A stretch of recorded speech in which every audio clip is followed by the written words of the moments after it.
Welcome to the People, Passion, and Purpose podcast, where you will hear from creative small business owners in the trenches every single day, talking story, talking lessons, talking failures, talking truth. I'm your host, Nina L. Kovner. Thank you so much for joining us.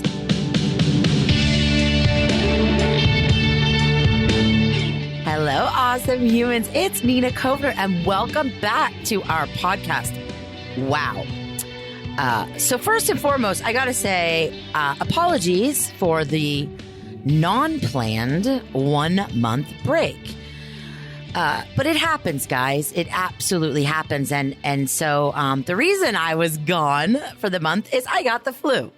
And that flu turned into weeks and weeks of recovery. So I missed you guys. Apologies again, but we're back. And it's such a great topic that we're going to talk about today because it's tied to when things kind of go not as planned and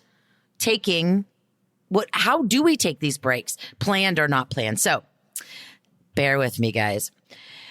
In the beginning of March, I launched the Unplugged as Fuck Challenge. And the idea behind the Unplugged as Fuck Challenge was to help you guys create a habit of regular, consistent social media breaks.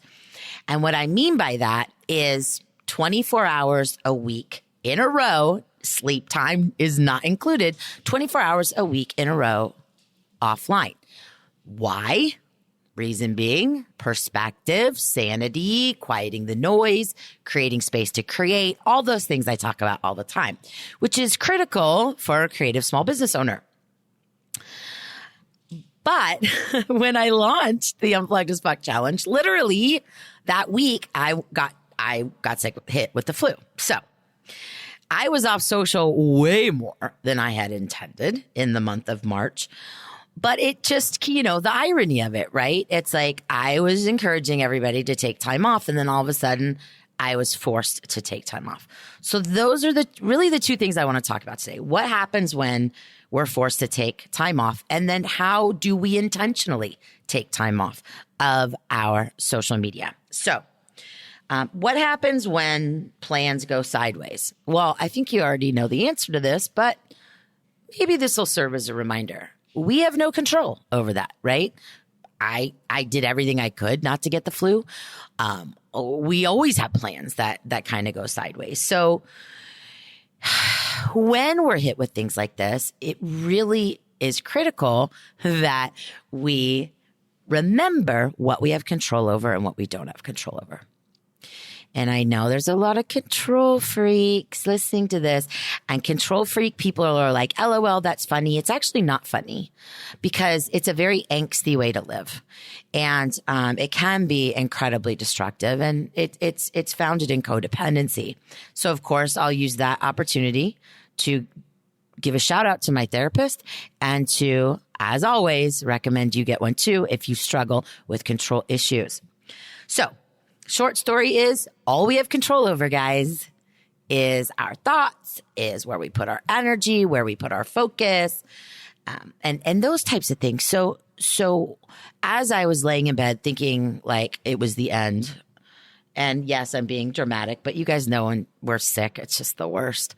I had to keep catching myself going into those crazy dark places and why me and why now? And I have this to do and I have to cancel. You guys have no idea the shit I had to cancel in March.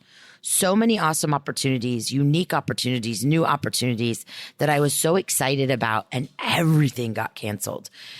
And it really played with my mind a lot, or fucked with my mind. That's more Nina speak. So it's kind of getting back to perspective, getting back to center, getting back to, all right, Nina, what do I have control over? I have control over how I respond to this illness, this flu, this having to cancel, this whatever. And remembering that that's all I can do. And I can handle it with grace, and I can handle it with perspective and with kindness, and I have no control over the outcome. I have no control over how others will respond. I have no control over anything else but that. So I just wanted to to just kind of remind everybody that we do have control over that and we don't have control over the other stuff. And that leads to how to take a social media break and why we need one. And it really does stay on that theme of perspective. We are losing perspective at a rapid pace, you guys, losing perspective. And that is dangerous if you are a leader, if you are a small business owner, if you are an influencer, if you are a voice in the community, if you're a parent, if you're whatever.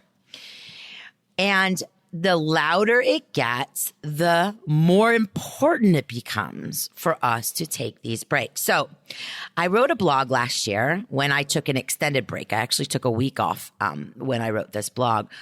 But I just wanted to share on here, if you don't read blogs or whatever, if you like podcasts, I'm just going to read the points that I shared on the blog about kind of the how to. Decide on how long the break's going to be and what it looks like. So in the case of my break last year, I said I needed a week, at least 5 days.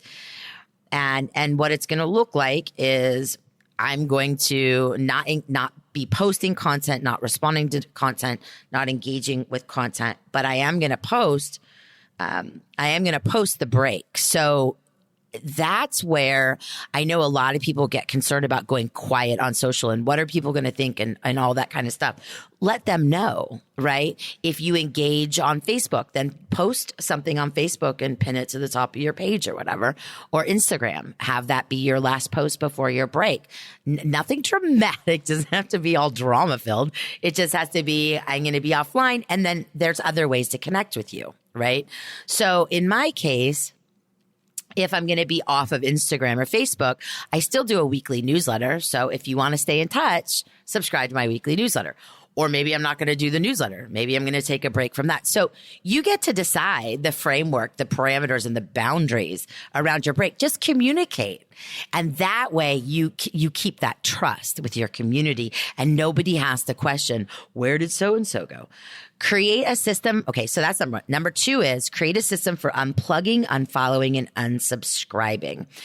And this is what I look at as ongoing maintenance, right? Ongoing maintenance. If we're already on a platform and we realize or recognize that there's too much noise, then we have to decide once a month or once a week or whatever, I'm going to set a timer. I'm going to spend an hour unfollowing and unsubscribing from emails and or whatever. Again, be intentional about it. Be deliberate about it. But you have to make a decision that it's important. And I'm hopefully encouraging you to realize how incredibly important it is for your sanity, for your clarity, for your focus, perspective, etc. Number 3, listen to your body and mind. One thing I've heard from many people that decided to be part of the Unplugged as Fuck challenge is how incredibly peaceful it becomes when we disengage. We don't even realize how engaged we are. We are unconscious.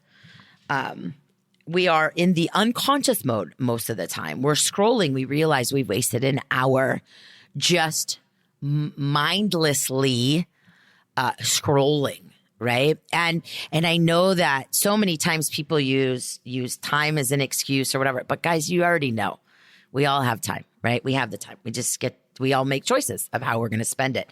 So listen to your body and your mind. And if you're feeling stress, if you're feeling anxiety, if you're feeling angsty or whatever, turn your phone off. Just make a decision and do it.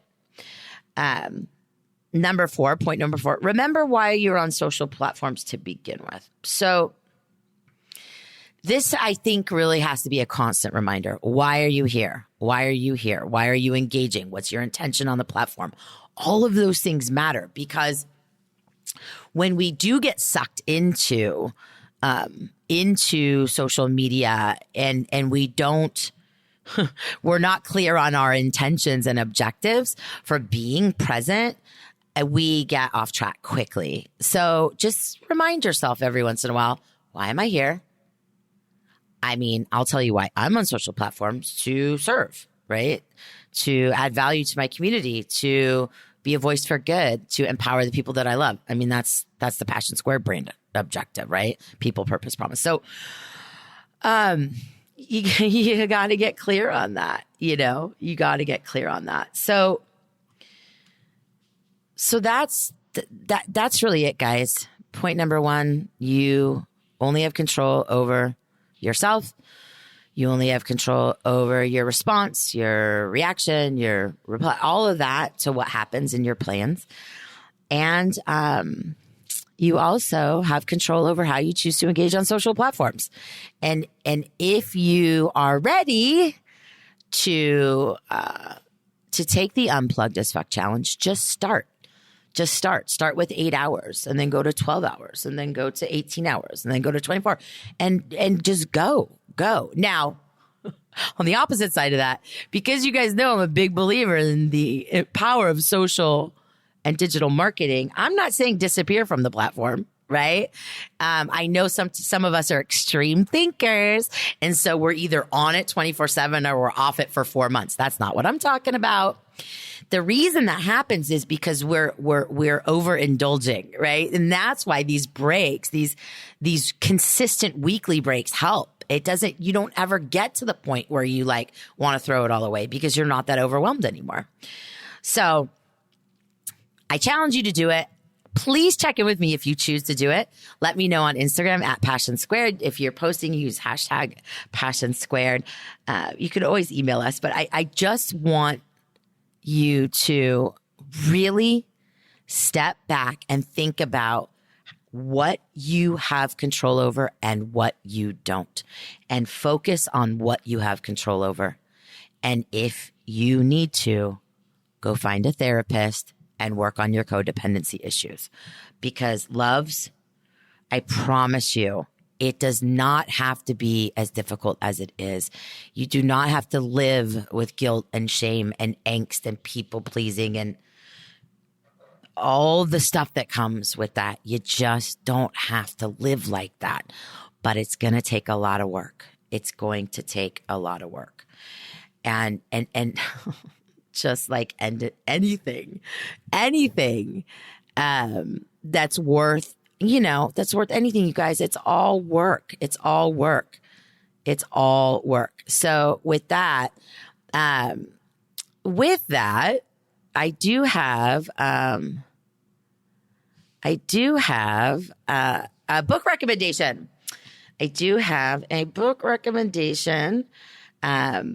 For you, Codependent No More by Melody Beatty.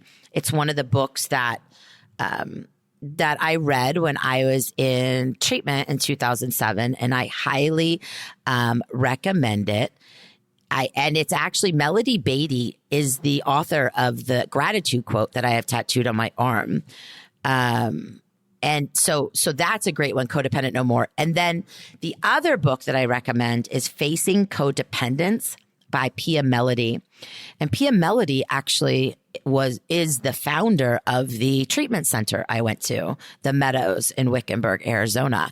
So Pia Melody knows her shit. The treatment model that helped me so much was Pia Melody's model, and it's all founded in codependence. So again, you got to do what works for you, but I want you guys to live your most authentic life. I want you to find joy. I want you to find gratitude. I want you to find peace. I don't want you to have to struggle as much as you do. And so much of that is codependent shit that is workable, right? You can recover from that.